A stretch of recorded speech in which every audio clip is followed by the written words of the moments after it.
కూర్చున్న చెట్టునే నరుక్కునే మూర్ఖులు కొంతమంది ఉంటారు. ఇవాళ ఇంత చక్కగా ఉన్న హైదరాబాదులో కొంతమందికి కొన్ని విషయాలు అర్థం కావట్లేదు. కరెంటు మంచిగా అయింది, మంచినీళ్ళ సౌలత్ మంచిగా అయింది, మన పార్కులు మన చెరువులు మంచిగా అవుతున్నాయి.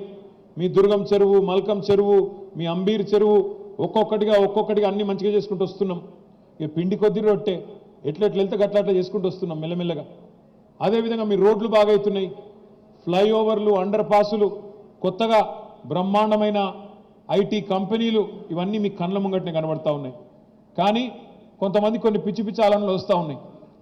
ఎన్ని రోజులు వీళ్ళనే చూస్తాం. మీకు గాంధీ గారు పాత పడిపోయిండు, కేటీఆర్ పాత పడిపోయిండు, కేసీఆర్ పాత పడిపోయిండు, కొత్తగా ఏమైనా చూద్దామా అనుకుంటున్నాను. ఎందుకంటే ఈ దేశంలో కొత్త ఒక వింత, పాత ఒక రోత.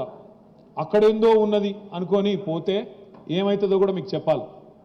ఇప్పటిదాకా చేసింది చెప్పాలి, ఇప్పటిదాకా చేసింది ఇగో ఇది మా అభివృద్ధి నివేదిక అని చెప్పాలి.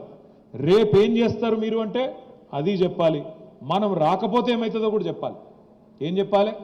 మనం రాకపోతే ఏమవుతుంది అంటే, ఇవాళ మీరు చూస్తున్నారు మన మీద పోటీకి ఇక్కడ నాయకులు సరిపోవడం లేదు. ఇక్కడ ఉండే నాయకులు, ఇక్కడ కాంగ్రెస్ పార్టీ నాయకులు, బీజేపీ నాయకులు, వాళ్ళ వల్ల అయితలేదు కేసీఆర్ గారిని తట్టుకోవడం. అందుకే కేసీఆర్ గారి మీద దాడి కోసం ఇవాళ దేశంలో ఉండే పెద్ద పెద్ద నాయకులందరూ ఒకటైతా ఉన్నారు. నరేంద్ర మోడీ గారు, అమిత్ షా గారు, 15-16 మంది ముఖ్యమంత్రులు, 15-16 మంది కేంద్ర మంత్రులు, సామంతులు, వాళ్ళందరేమో మూట కట్టుకొని ముఠాలాగా వాళ్ళు వస్తున్నారు.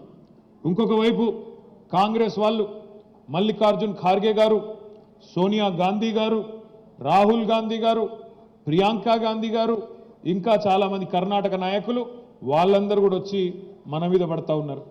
ఇవాళ ఒక్కసారి ఒక్క మాట మీరు ఆలోచించండి.